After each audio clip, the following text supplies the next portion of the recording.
Hey YouTube, Untamed here. So this is my very first press vehicle. So there's not really much of a process behind that, if I'm being honest with you guys. They reach out and say, hey, are you interested in reviewing a vehicle or two of ours? And you say yes or no. And then that's it. They drop it off at your house and you have a week or so to just drive it around and experience it. And of course, do any kind of reviews on it. They don't say, hey, we expect you to provide positive feedback or anything like that. They say, hey, just be honest in your feedback and go forth and conquer. So very little parameters. I want to kind of open with that. I don't think I've ever heard that from any other like legitimate automotive reviewer. So I want to open with that. And I also want to include the fact that I'm super humbled by this opportunity. I've driven this around for the last couple of days. I've gotten a pretty good sense of what this GX 460 is all about. This was my first time actually driving one, and you guys know of being surrounded by the Toyota community for the last several years. I'm very familiar with the GX, but I've never driven one. So this was a really cool opportunity for me, and again, I'm super grateful for it. But you know, I'll be very honest in my feedback for it throughout this video. I'll give you some good comparison things and notes to consider between this and, of course, as you see in the background there, my 2021 Toyota Land Cruiser Heritage Edition and the 21 and 22 4Runner TRD Pro, which you guys know those are essentially the same thing. So lots of similarities, a few differences, of course, good and bad. So we'll walk through those within this video. Again, just want to say how grateful I am and humbled by this opportunity. So up front, we have that glorious spindle grille. You either love it or you hate it, really, at this point. It is a staple for Lexus, of course, and it is in your face. My wife, Mrs. Untamed, thinks that it looks kind of like a beak. I don't know if you guys get that same vibe, like a bird's beak. So, but she likes it. She thinks it's premium looking and absolutely looks the part. We both agree, though, that the 4Runner TRD Pro looks better. Granted, it does not have the 4.6 liter V8 that this Lexus has. So that is a huge perk to consider this. Otherwise, I mean, they are pretty similar. As most of you guys are aware, the 4Runner is a body on frame, kind of that rugged truck design feel, right? And the 4Runner's that way, the Land Cruiser's that way. And that is largely what this GX 460 is based off of. Same exact body on frame design. It is also based on the root stem from the Land Cruiser Prado. So that is a huge piece of what this is truly. I mean, it's essentially the same thing if we're being honest. Granted, with the Lexus badging and then obviously the additional creature comforts within. So what is this? So this being the luxury trim, it is technically the top of the line. So this is $66,000 and some change. I think it's $66,200 about starting price for the luxury here. But they have various other trims. You got the regular, which I think begins at $56,000 and some change. Then you get the premium, which is around $58,000. And then there's the Black Line Special Edition, which I really like. I think that one is perhaps the coolest one because all the chrome bits are like a darkened chrome, and I think it looks awesome. So that would be my pick. And I think that one comes in right around $60,000. So even $6,000 less than the starting point for this luxury here. With this 4.6 liter V8, it is cranking 301 horsepower and 329 foot-pounds of torque. So I won't make this video. Let me preface this with I'm not gonna make this video me babbling off all the specs. I'm gonna go over the wave tops for you. Then we'll walk around it, and of course, dive into the interior, which is the big perk of this, I think, as they recently upgraded the infotainment. But to continue with the wave tops, 301 horsepower, 329 torque, 15 miles per gallon in the city, and then 19 highway with a combined of 16. So garbage when it comes to fuel economy. But we all know that at this point. And you do not, similar to the Land Cruiser and 4Runner, you do not buy these vehicles for fuel economy. If you are, I mean, you're looking in the wrong cookie jar for that kind of stuff. So you buy this for reliability. And I think we all understand that at this point, as this is a tried and true power plant. So 16 miles per gallon combined with that 23 gallon tank. So imagine it goes through that pretty quick. Haven't gone through it this first one yet. Weight is just over 5,200 pounds. So you're toting around a lot, but I think that's a good thing just because, well, if you're like me, you're going to put your family in it. You like to have that peace of mind that it's going to be safe. Heaven forbid an accident were to occur. So a very safe vehicle. It's not going to crumble like a pop can. So I always like having that peace of mind. When it comes to towing capacity, because it does have the V8, it is better, of course, than the 4Runner. It tows up to 6,500 pounds, whereas the 4Runner, as you guys are well familiar, I know, is 5,000 pounds. The 5.7 liter V8 over there in that Land Cruiser allows it to tow up to 8,100 pounds-ish. A couple other wave tops I'll throw out there before we start really diving deeper is it has independent front suspension, which I find it odd that it has air suspension in the rear on this, and I'll show you here in a minute, you know, the up-down feature of the suspension where it only raises the rear of the vehicle up and down, which it's kind of strange to me. So independent front suspension with the live axle in the rear and that air suspension. Has a 6-speed sequential shift automatic electronically controlled transmission, so this is much better than what you would find in that Tacoma. And perhaps it is the displacement of the engine where the power output helps it. Whereas in the Tacoma, you guys know, it constantly feels like it is gear shifting, you know, or gear hunting rather. So it's constantly hunting for that next gear to try to save on fuel economy. Granted, it is a much smaller displacement engine, V6 too, of course, right? Whereas I did not get that feeling at all driving this thing around. I think, you know, even when you're on the freeway and you kind of step on it, you expect it to drop a gear immediately. It doesn't always do that. And I think it's a good thing. It's just, it provides linear feeling power, in my opinion. Very smooth delivery, which I think that was a notable plus over the 4Runner. The 4Runner, although it's not as bad as the Tacoma, the 4Runner, you know, when you're on the freeway even, you get that, you can feel that 4-liter V6 is working to go 65, 70 miles per hour. You know, it's constantly screaming a little bit. Granted, the TRD exhaust on them is a factor of that equation too. You get a little bit of that drone while you're cruising around.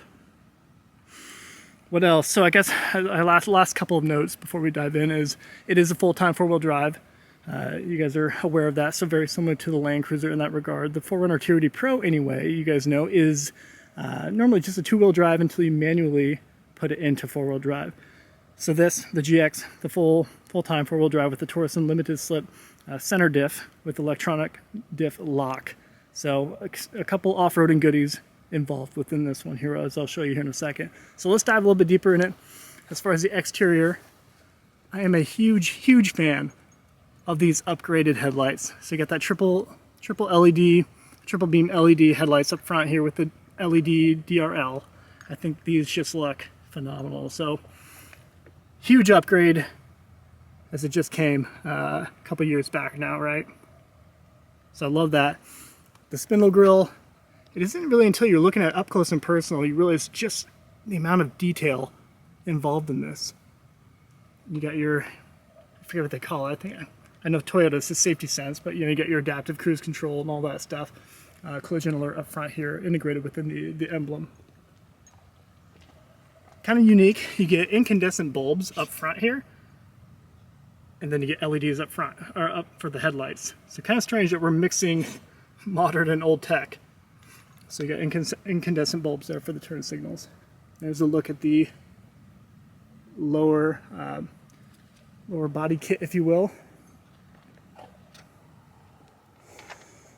It does have, Lexus says they have 8.1 inches of ground clearance, which makes sense. I mean, you're not buying this to get a ton of clearance off-road. I do love it when people, you know, put the beefy KO2 tires on it, Nitto Ridge grapplers, jack them up. I do love it when people do that with the GXs. I think it looks awesome.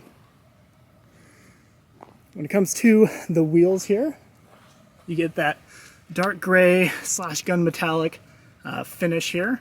The size is 265/55. Let me make sure I'm saying it right.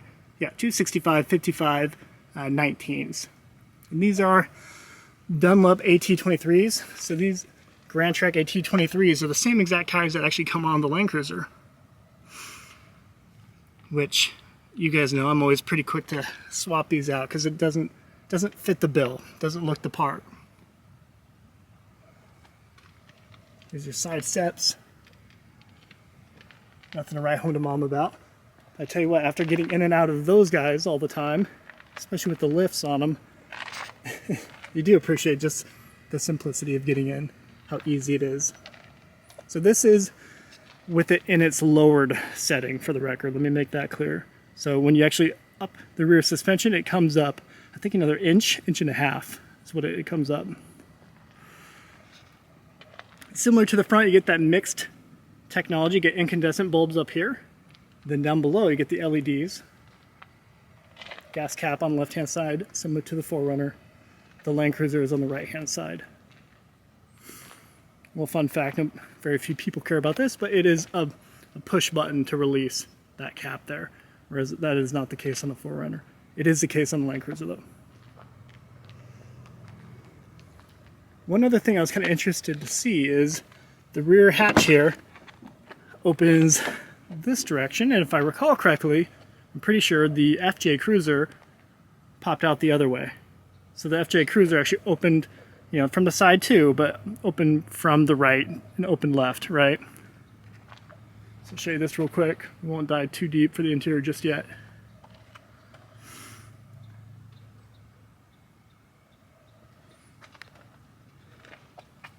It's kind of crazy to think that even this little handle here, even this is less cargo space, cargo room than the 4Runner, even though it is bigger, technically on the outside, a little bit longer than the 4Runner as well. Personally, I am a fan. I think this has become an iconic look, similar to the Land Cruiser. I feel like this silhouette, you know, if you were just to make this a black silhouette, this has become an iconic look and an iconic design. And I do appreciate, you know, the simplicity of the body lines here. I am very interested to see, though, what that next generation of this will look like. I'm sure it will be much more aggressive. So you got that here, and a little bit up front, right? A little bit of a flare around the front fender there, which looks good. Integrated turn signals within the mirrors, which you would expect, of course, for this price point. And blind spot monitors as well, integrated within it. So you have the touch lock and unlock here.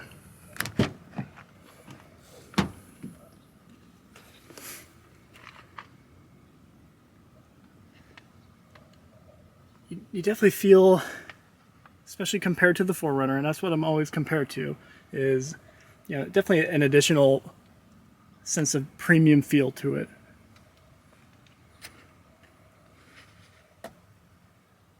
Like this darkened wood trim. I much prefer this over the Land Cruisers, you know, that lighter, like brown wood trim. I think this looks much more sleek.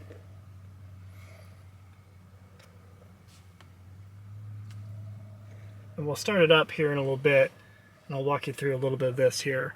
I won't go super in depth in it, but this surprised me that whenever you're trying to navigate and actually utilize your infotainment screen here with this, it vibrates and bumps as you move your finger across the pad here. It just kind of vibrates with your movement. So it's like boop, boop, boop, boop. And it's an audible sound too within it. It's almost like a little mechanical little thumper underneath it. It's kind of strange. So I did not know that that was the case. Again, nice finishes within here. USB ports, of course, within there. Here is your heated seats, heated seat controls there. Not too ideal when it comes to the kiddos, carrying the kiddos around, if I'm being honest with you. So I don't know, I was hoping for a little more room feeling being within it here. It's not bad, of course, but maybe perhaps I've gotten a little spoiled by the larger cabins that I've had. Show you this under here, so good little cargo space here. I was riding the struggle bus with this earlier. I thought these would open outward. I had no idea, so I was trying to like open them up, you know, because it looks like it's a split, but it is just your armrest that you can adjust in and outward. So I was riding the struggle bus. Very simplistic seats though, right? But they do feel nice. I think, what is it called? Aniline leather, I think is what it is. Aniline semi-leather. Semi-aniline is what I think they call it. This is a 10-way adjustable seat. And all-weather floor mats, of course. Some people, I don't know, some people criticize this as being kind of like a plasticky metal feel. I don't know. Maybe I have gotten too used to the cheapness feeling of Toyotas, but to me this feels premium. So maybe my standards aren't as high, for being honest, right? But I think this has a nice premium feel to it.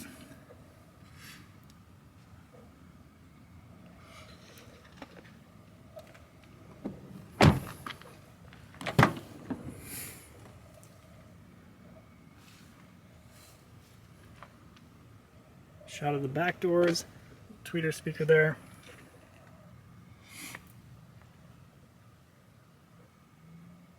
I like the fact that it does have black headliner, because nowadays, even in the 4Runners, you get tan.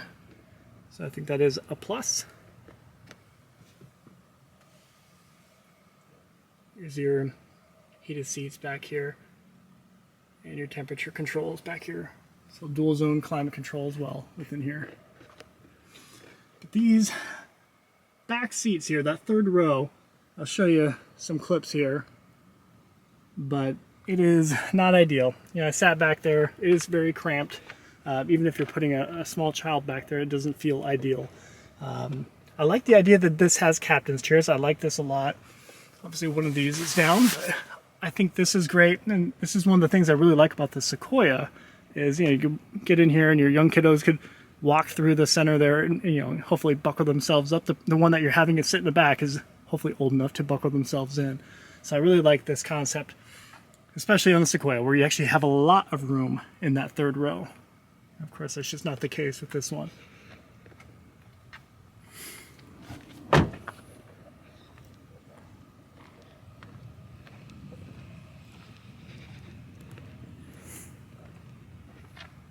So at this point, we'll go ahead and grab the key and we'll fire it up. And here is the key for the GX 460. It's a much more premium feeling by a long shot compared to the skidamarinka-rinka-dink little Toyota key that you get for the 4Runner. So a little bit of a metal finish here on the end. But even this, I mean, compared to a lot of other high-end vehicles these days, is feeling a little antiquated, right? So no automatic start function on this, unfortunately.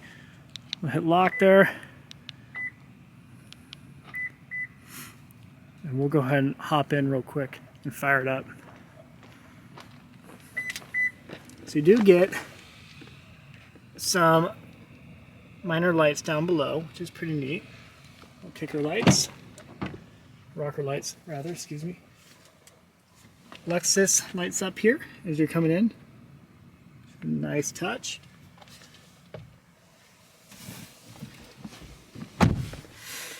And foot on the brake, push to start.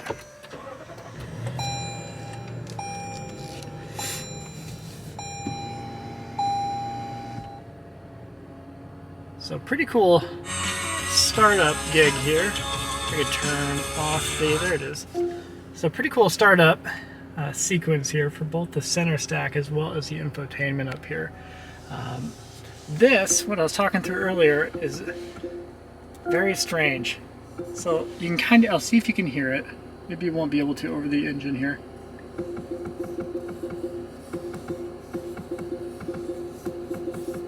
So it actually thumps, and you feel a vibration every time you hear that thump there. Every time it moves up here on anything, you're feeling a little vibration, which is kind of unique. I had no idea that was the case. As far as the buttons, everything that you would want to be lit up is, and very nice lighting throughout it. This infotainment was the much desired and much needed upgrade that just took place for this model year, or for this year. Previously, I believe it was an 8-inch display, maybe slightly bigger, an 8-inch display that they had forever, since like the beginning, it seemed like, of the GX. So this, although even this isn't super intuitive and beyond the modern expectations of tech, right, it is still so much better than what it was before. It does have Apple CarPlay, so that is a big perk and an expectation, rather, I would say, for modern vehicles. It is a wired CarPlay, so it's not a wireless, which I didn't realize how nice that is until I bought that Raptor. The Gen 3 Raptor has that. Here is the center stack there, very, very similar to what you find in the 4Runner TRD Pro and the 4Runner. Here's our steering wheel. I love this finish. I mean, I know I imagine it is some sort of plastic finish and maybe not metal per se. That might be wishful thinking, but it does feel premium and I like the look of it. Like I said, a normal sunroof, not a pano. Again, just an indication of its age of this platform. But yeah, overall, I think it's a very nice spot to be. It does feel premium, and like I said, just the overall comfort of driving around town is certainly there. So I see why a lot of people gravitate to this. Another small thing not a whole lot of people point out, it does have a grab handle here on the driver's side. So this is not the case in the 4Runner, you guys know, and nor is it the case in the Toyota Tundra. The Land Cruiser does have it. You have the driver's side and passenger side in the Land Cruiser, just not the 4Runner. The Tundra used to have it, which is strange, the previous generation, but then they did away with it. So if you want this in a Tundra, excuse me, I'm talking up until 2021, that Tundra, the one I had previously, it didn't come with it, so I had actually installed that if you remember correctly. Yeah, other than that, the gated feel here is, you can tell it is very much out of the 4Runner. The whole gate here feels exactly the same as you're shifting out of gear within the 4Runner there. So nice metal, again, that similar plasticky metal looking finish right here, which I think looks nice and feels nice. Here's your reverse camera, which is good, and honestly, had I not bought that Raptor, I think I'd be geeking out on this being phenomenal. But the Raptor is very much the most modern tech when it comes to cameras, and you can tell a difference in quality for resolution. But not bad by any means. And for 9 out of 10 people, you're gonna look at this and be like, okay, this is perfect. So I think it'd be quite the critic to really get bent out of shape over that. One thing that I really like too, again, these are small things. I just want to kind of highlight them too. I don't know.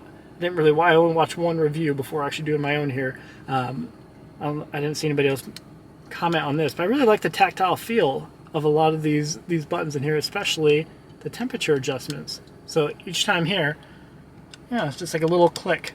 So I appreciate that kind of stuff. Granted, it would be nice maybe if it was bigger, but I still like that. So if you're going to transition over to 4 low, you have this little button here. So we're going to put it in neutral down here. Let's see if we can do this right. Put it in neutral. I did not practice this. Let's see. Okay. So I think, yes, we are in 4 low. Here you can kind of see it there on the left-hand side. So yeah, just that easy. Pop it in 4 low.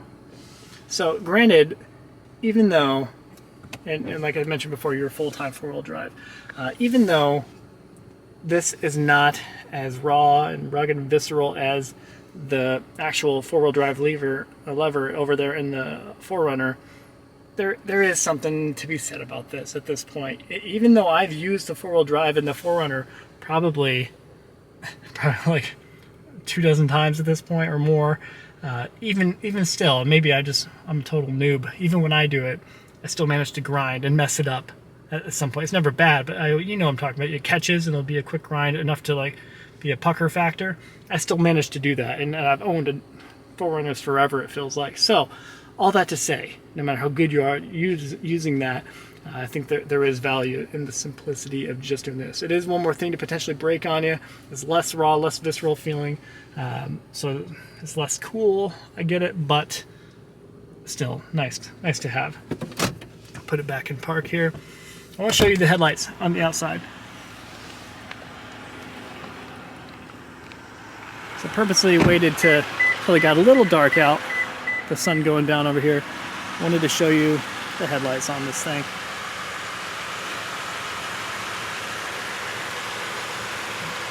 Granted, these are just the DRLs right now. You can pop in and swap them, but I love this look.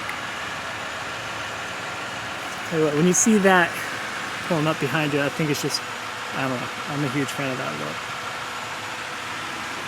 Let me pop on the headlights there.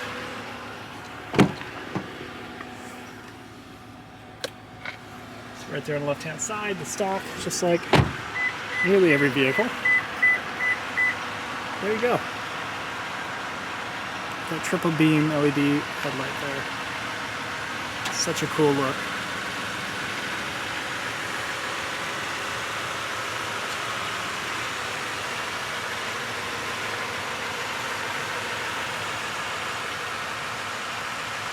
Show the tail lights for fun real quick.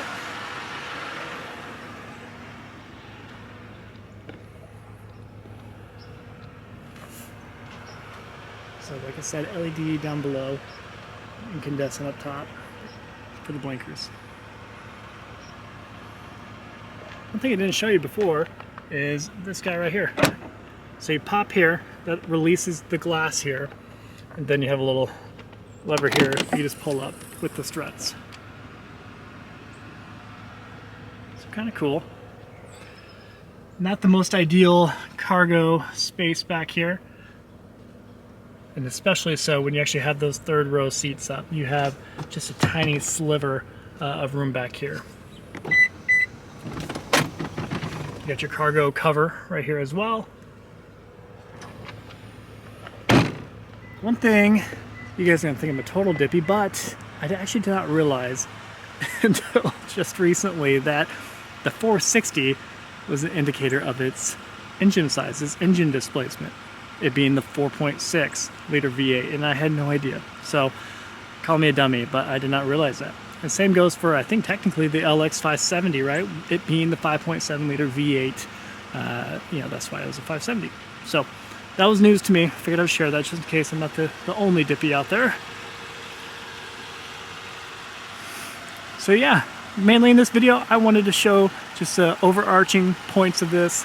Of course, do a quick walkthrough of the exterior and interior, and really just kind of express my gratitude for the opportunity to do a review on one of these vehicles. So I know it's not anything the big dog reviewers are doing, anything quality-wise, but still very excited for it.